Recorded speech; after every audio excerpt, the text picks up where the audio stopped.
Dois povos, uma língua, um destino partido ao meio.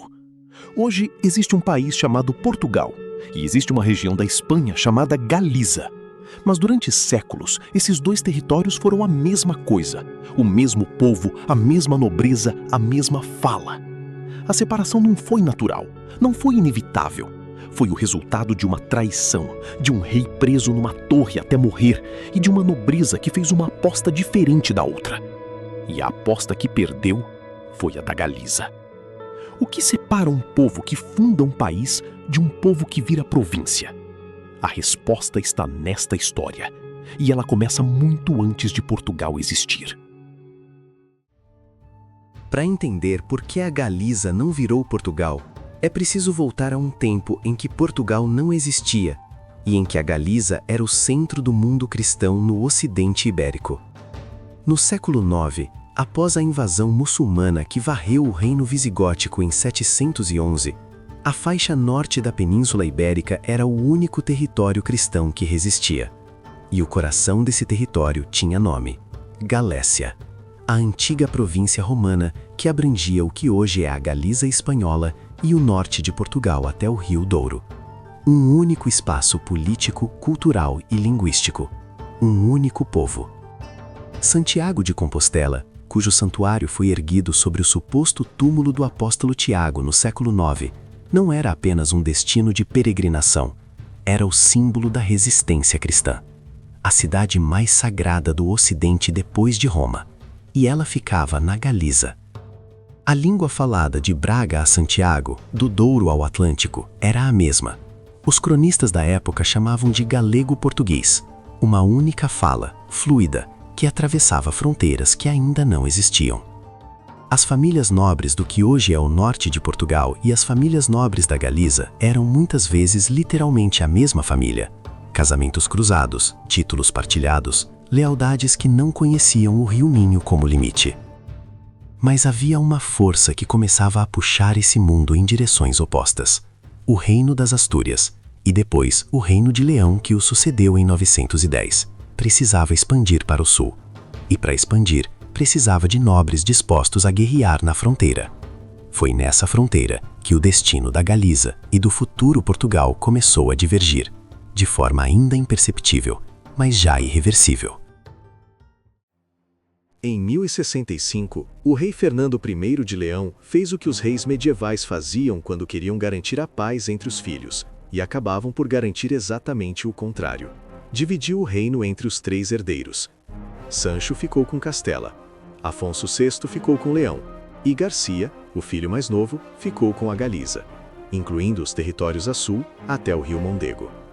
No papel, era um reino, na prática, era uma armadilha. Sancho II de Castela não aceitou a divisão, queria tudo.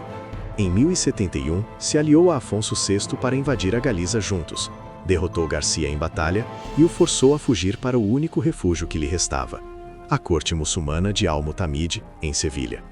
Um rei cristão, herdeiro da terra mais sagrada do Ocidente Ibérico, pedindo abrigo a um emir muçulmano. A humilhação era total. Mas Sancho não parou por aí. Virou-se contra o próprio aliado. Derrotou Afonso VI na Batalha de Golpegera, em 1072. O capturou e o jogou numa cela em Burgos.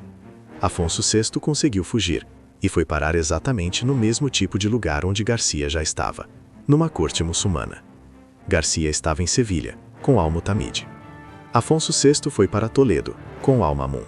Dois príncipes cristãos, herdeiros da terra mais sagrada do Ocidente Ibérico, abrigados por emires muçulmanos. A ironia não escapou aos cronistas da época. Por alguns meses, Sancho II controlava Castela, Leão e a Galiza. O sonho do reino unificado parecia ao seu alcance. Então veio Zamora. Zamora era a cidade da irmã Urraca, a única que resistia ao poder de Sancho. Ele cercou-a. O cerco durou 7 meses. E foi ali, diante das muralhas que não conseguia tomar, que Sancho cometeu o erro que lhe custou a vida. Um nobre zamorano chamado Velido Dolfos se apresentou ao rei como desertor, oferecendo-se para revelar os pontos fracos das muralhas. Conduziu Sancho para longe da sua guarda e o apunhalou. Era 7 de outubro de 1072. Um assassinato tão marcante que virou tema de poemas e canções épicas na Idade Média. Um dos episódios mais famosos da história ibérica. Com Sancho morto, Afonso VI de Leão voltou do exílio e tomou o reino reunificado. E Garcia, acreditando que o perigo havia passado, também voltou e imediatamente reclamou a Galiza como sua. Foi o maior erro da sua vida. Afonso VI o convocou para uma conferência de paz em fevereiro de 1073. Garcia foi. E foi preso ali mesmo, sem julgamento, sem acusação formal. Tinha cerca de 31 anos. Afonso VI mandou jogá-lo numa cela do castelo de Luna, a 45 quilômetros da corte, com os pés acorrentados. Garcia ficou ali por 17 anos. Entrou com 31. Em 1090, adoeceu gravemente e morreu ali mesmo, com 48 anos, em 22 de março de 1090, sem nunca ter saído daquelas paredes. A sua única vontade foi uma só: que o enterrassem com os ferros da prisão. A sua lápide, gravada na Basílica de São Isidoro de Leão, onde foi sepultado, resume tudo em latim. Foi capturado pelo irmão com engano. Morreu preso. O reino da Galiza nunca mais teve um rei próprio. Garcia morreu acorrentado, sem herdeiros, sem reino. A Galiza voltou a ser uma província de Leão, e o condado portucalense tornou-se Portugal. Mas atenção, porque durante 2 séculos depois disso, a separação entre os 2 territórios era apenas política. Por baixo da superfície, havia algo que ainda os mantinha unidos. E quando esse último laço se partiu, a Galiza perdeu para sempre a hipótese de existir como nação. Afonso VI de Leão tinha um problema que Garcia nunca resolvera: a fronteira sul. Os territórios abaixo do Rio Douro eram terra de ninguém, disputados palmo a palmo com os reinos muçulmanos, impossíveis de governar a partir de Leão. Precisava de alguém disposto a viver nessa terra instável, a guerrear por ela todos os dias e a morrer por ela se fosse preciso. E precisava que esse alguém fosse suficientemente poderoso para segurar o território, mas suficientemente dependente para não se tornar uma ameaça. Em 1096, a solução chegou da França.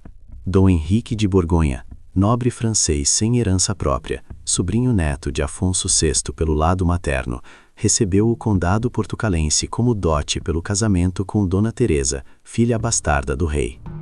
Era um feudo, uma recompensa por serviços militares, com a obrigação de manter aquela terra sob controle em nome de Leão.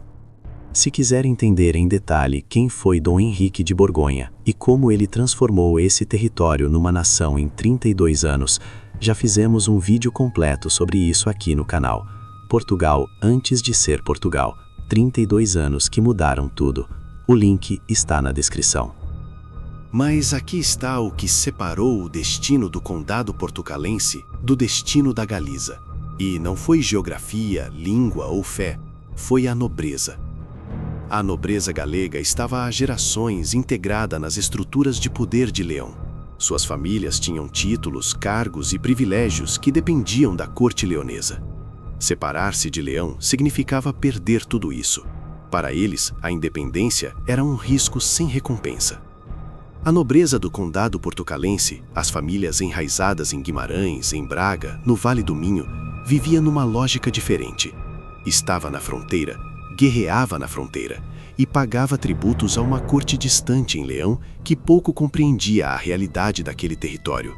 Para esses nobres, um conde próprio e depois um rei próprio não era uma ameaça ao seu poder, era a única forma de protegê-lo.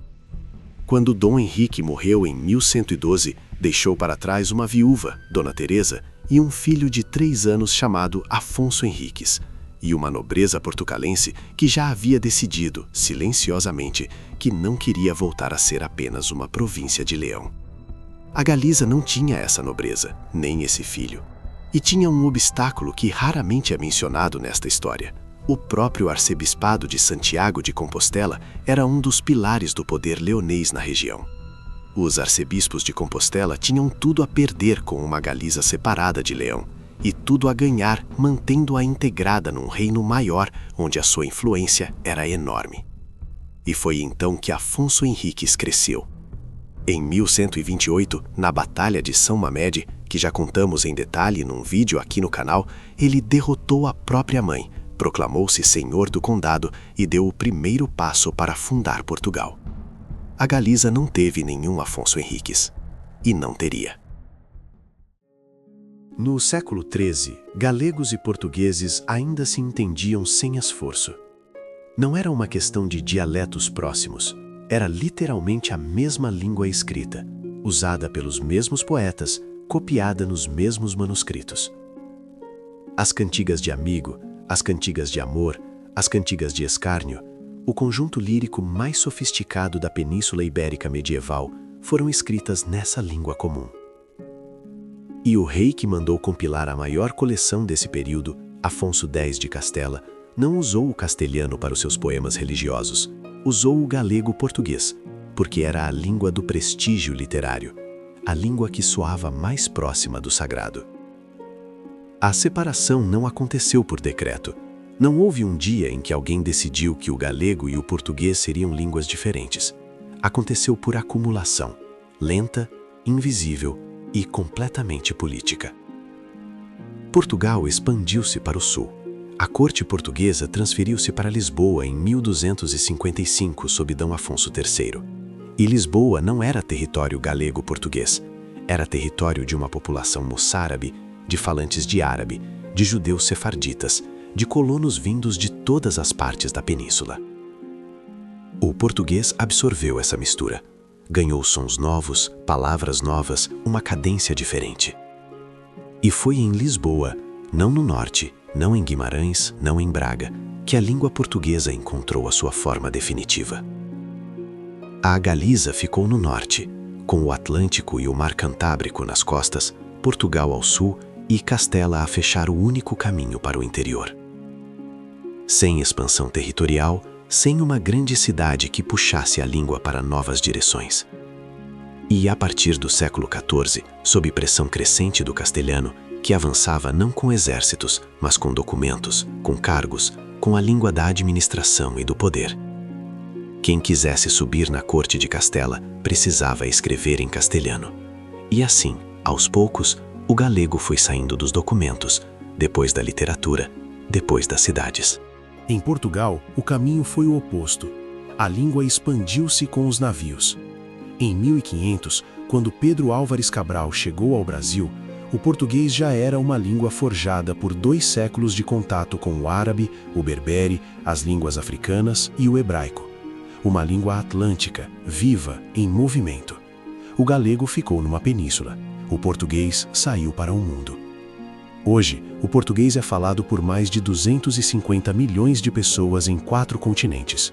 O galego foi empurrado para as margens, das cidades, dos documentos, da literatura. Mas não desapareceu. No século XIX, num movimento chamado Ressurgimento, que em galego significa exatamente isso, ressurgimento, a língua voltou à escrita pelas mãos de poetas como Rosalía de Castro, que em 1863 publicou os Cantares Galegos inteiramente em galego, numa época em que isso era um ato quase de resistência. Foi esse orgulho reconstruído no século XIX que explica o orgulho que a Galiza carrega hoje. A língua seguiu o destino do povo, e o povo, mesmo separado há séculos, nunca esqueceu de onde veio. A Galiza perdeu a independência com plena história, cultura e identidade. Perdeu porque no momento preciso do século XI faltaram 3 coisas ao mesmo tempo: um rei vivo para resistir, uma nobreza disposta a apostar tudo e um filho de 3 anos com ambição suficiente para desafiar o mundo. O resto foi política e cálculo, a diferença entre uma elite que arriscou tudo por um reino próprio e outra que preferiu a segurança de um reino maior. A Galiza ainda existe. É hoje uma comunidade autônoma da Espanha. Tem governo próprio, parlamento próprio, língua reconhecida. Mas não é um país soberano. Fala uma língua que é prima direta do português. Tem uma tradição literária medieval que poucos conhecem fora da Península Ibérica e que merecia ser muito mais conhecida. Teve um renascimento cultural no século XIX que prova que a identidade galega nunca foi completamente engolida. Mas não tem passaporte próprio nem fronteira reconhecida pela comunidade internacional. E a pergunta que fica é esta: Galiza e Portugal, uma origem e 2 destinos diferentes. O que você acha? A Galiza ainda pode ser um país? Ou o momento passou há quase 1000 anos e não volta mais? Deixe sua opinião nos comentários. Esta foi a história de por que Galiza não faz parte de Portugal. Se não quiser perder as próximas histórias do passado de Portugal, inscreva-se no canal e ative as notificações. Até o próximo vídeo.